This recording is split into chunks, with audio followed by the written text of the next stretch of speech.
आप सभी का UV24 में मैं हूं आपके साथ देवाशीष शर्मा। पूर्व में किए विकास कार्यों को लेकर लगातार समाजवादी पार्टी का विजय रथ उत्तर प्रदेश में घूम रहा है और यह आज विजय रथ मैनपुरी पहुंचा। मैनपुरी में दर्शकों ने जनता ने जोशीला स्वागत पूर्व सीएम का किया। इस दौरान जनता का अभिवादन स्वीकार करते हुए जनता से रूबरू हुए पूर्व सीएम अखिलेश यादव भाजपा पर निशाना साधते हुए क्या कुछ कहा, आप स्वयं सुनिए।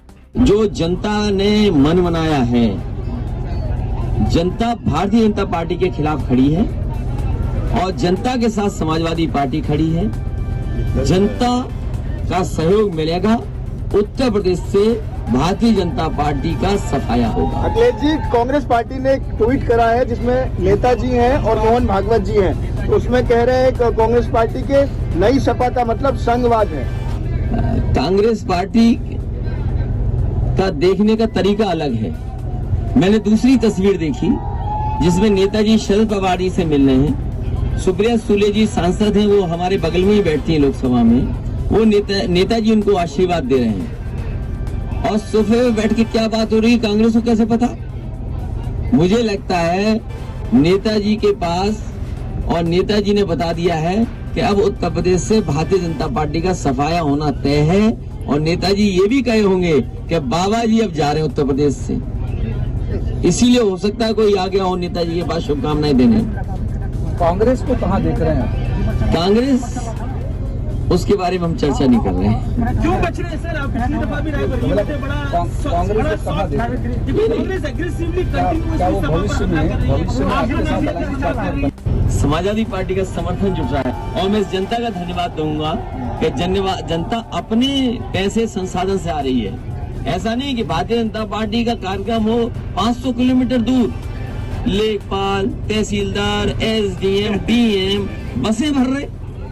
आप इस जिले में आए हो, लखनऊ के पत्रकार और बाहर के भी लोग हैं, मैनपुरी के पत्रकार हैं। आप बताओ, आपके यहाँ से परसों ही बस चलेंगी महिलाओं को लेकर के प्रयागराज के नहीं गई? तो उनका सरकारी कार्यक्रम हो रहा है, ये जनता का कार्यक्रम है। ये अपने सम्मान से आए हैं, प्यार से आए हैं, क्योंकि नेताजी का ये क्षेत्र है। यहाँ की जनता ने बुरे से बुरे वक्त में नेताजी का साथ नहीं छोड़ा। कैसी भी परिस्थितियां नहीं होंगी, नेताजी के साथ खड़ी हुई जनता दिखाई दी है। और ये क्षेत्र वो भी है जिसने आजादी की लड़ाई में मैनपुरी कॉन्स्पिरेसी जैसा मामला हुआ, जहां बिस्मिल रह करके यहाँ पर मैनपुरी की कविताएं लिखी उन्होंने। जो मैनपुरी की प्रतिज्ञा है और जो आजादी की लड़ाई को लेकर के यहाँ के लोगों का योगदान है, कौन भूल सकता है? और समाजवादी सिद्धांतों को क्या कहेंगे उसको? ये जिनके यहाँ छापा पड़ा है वो कानूनी अपनी लड़ाई लड़ेंगे। हमारा काम है समाजवादी पार्टी का रथ चलाना। समाजवादी पार्टी के साथ जनता खड़ी है, तो इसीलिए घबरा के भारतीय जनता पार्टी इस तरह के काम चुनाव आते आते बहुत करेगी। भगवान के नाम पे लोग भीख मांगते थे, लेकिन बीजेपी भगवान के नाम पे नहीं, इससे ज्यादा देखिए जो मैदान में आए हैं, ये अब देखिए मैदान सर दिखाई दे रहे हैं। और आप जब ऊपर जाओगे तो आपको पूरा दिखाई देगा। जहाँ से मैं चला हूँ कोई गांव नहीं बचा जहाँ पर लोग न खड़े हों, और जहाँ तक मैं जाऊंगा आप देख लेना लोग खड़े हैं सड़कों पर। तो ये ऐलान इस बात का है कि जनता बहुत दुखी है। इस भारतीय जनता पार्टी ने जनता को दुख दिए हैं, परेशानी दी है। ये भारतीय जनता पार्टी की सरकार ने जनता के ऊपर संकट पैदा किया। भारतीय जनता पार्टी ने हर चीज की किल्लत पैदा कर दी। ये भारतीय जनता पार्टी के लोग जिल्लत की जीवन जीना चाहते हैं लोगों को। तो ये सरकार ने दिक्कत, किल्लत और जिल्लत के अलावा जनता को कुछ नहीं दिया। अरे आपने बाबा मुख्यमंत्री जी का सुना नहीं था? मंत्र तक नहीं उच्चारण कर पा रहे थे। अब वोट तो भगवान के नाम पे मांग रहे हैं। और जो लोग मंत्र नहीं उच्चारण कर पा रहे हो, ये अनुपयोगी हैं। सोचिए, नौकरी की जरूरत है, रोजगार की जरूरत है, कारखानों की जरूरत है, निवेश कहाँ आया बताओ आप?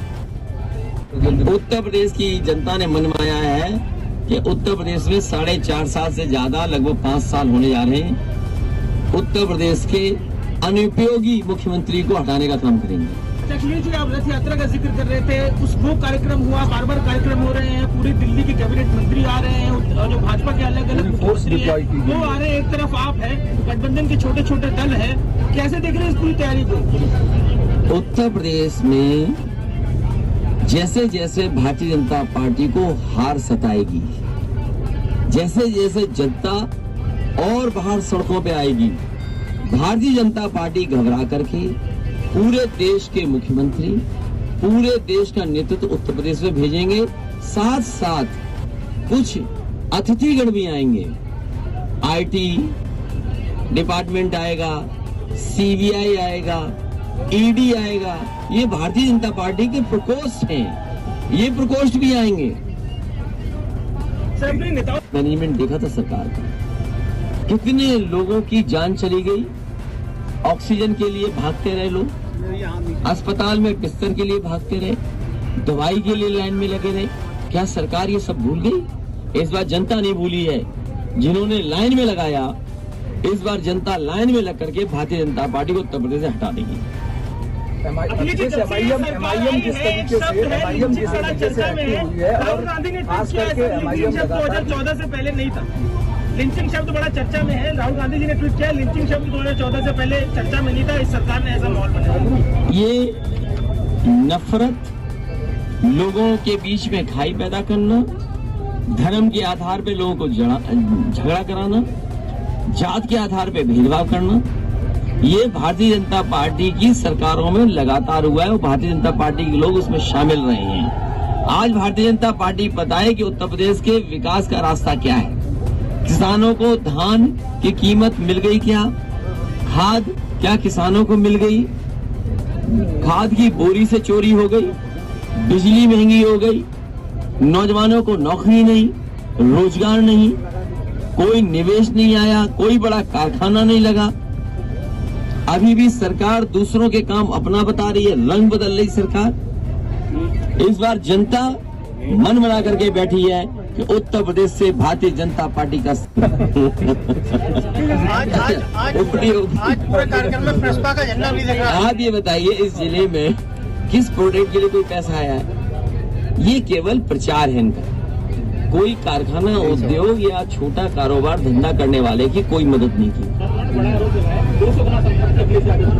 हमारी जो संपत्ति है वो चुनाव आयोग में लगातार हम लोग जमा करते हैं। हम हर साल इनकम टैक्स देते हैं। ध्यान मत हटाइए इन चीजों से। ये बताइए कि मुख्यमंत्री जी ने दुकानें हटा करके रोड चौड़ी करके मुआवजा कितना उठा लिया? अगर आप सच्चे पत्रकार हो तो अगर ये सवाल हमसे पूछ रहे हो, थोड़ी हिम्मत जुटा करके मुख्यमंत्री से पूछ लेना, या फिर उनका रंग बदल जाएगा या पुलिस को भेज के तुम्हारा रंग बदलवा देंगे। इसकी जनता ने और उत्तर प्रदेश की जनता मन बना के बैठी है कि बीजेपी को हटाना है। तो जब बीजेपी को हटाना है और जनता ने मन बनाया, तो समाजवादी पार्टी जनता के साथ खड़ी है। और इतनी समस्याएं उत्तर प्रदेश में है, ये बहस को बदलना चाहते हैं। महंगाई का क्या जवाब है इनके पास? डीजल पेट्रोल इतना महंगा हो, क्या जवाब है इनके पास? हर जरूरत की चीज महंगी हो रही है, उसका क्या जवाब है?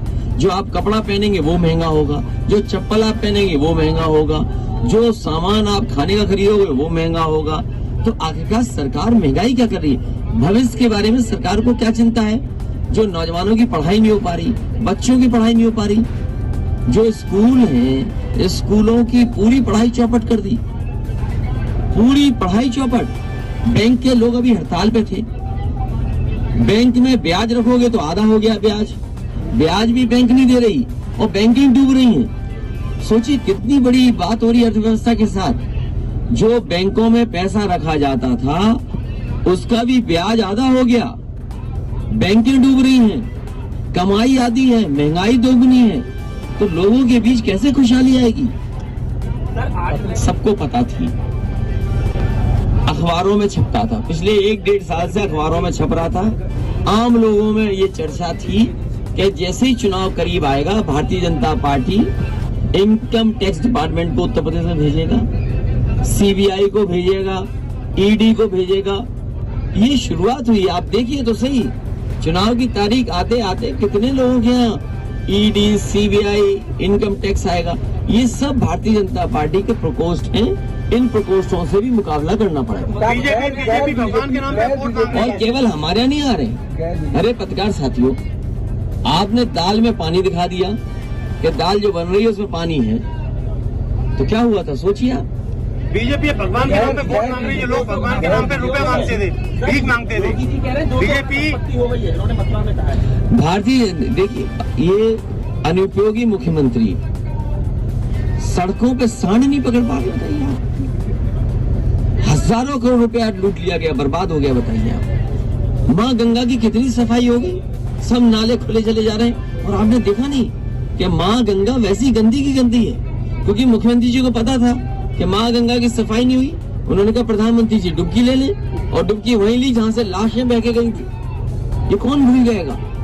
नहीं, जो आज मुख्यमंत्री जी को बताना चाहिए कि मैनपुरी में क्या विकास किया उन्होंने। से तेल है, और वो भी पहले कह रहे थे नवंबर तक देंगे, अब कह रहे मार्च तक देंगे। तो मार्च के बाद गरीबों को कौन खाना देगा? इसलिए गरीब जानता है कि मार्च के बाद समाजवादी पार्टी उन्हें भोजन और राशन देने का काम करेगी। आज चाचा का झंडा नहीं दिखा पूरे कार्यक्रम में। आज पूरे कार्यक्रम में प्रस्ताव का कोई झंडा नहीं दिखा, कोई कार्यकर्ता नहीं दिखा। ये समाजवादी पार्टी का कार्यक्रम है वैसा, उनका गठबंधन है पार्टी से, और उनका एक जहाँ पर समर्थन है उनका। और अभी आने वाले समय में तो सोहेल देव का संगठन आया होगा, हो सकता है उनका संगठन ना आया हो। ये समाजवादी पार्टी का कार्यक्रम है, मैंने आपसे बताया था, समझाया था, रिवाइंड करके देख लो दोबारा।